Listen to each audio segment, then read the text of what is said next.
Welcome everybody, my name is Marcus Stone, and in this video you will learn how you can easily archive your list or how you can even delete it. So what you want to do is just click here, add another list, add list.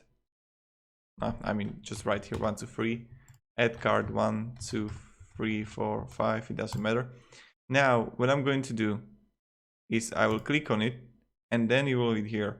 First, you have options to move all cards in this list. You can move it to different position or archive all cards in this list. So all cards will be archived and you can archive this list. When I'm going to archive this list, voila, it's begun. And you can see it also in the menu that you could just archive it.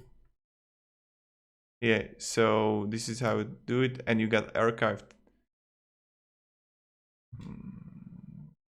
This is card, delete. So yeah, this is how we make it. Thank you very much everybody for watching. If you enjoyed this video, you can support me and subscribe. Thank you, have a great day, and see ya. Goodbye.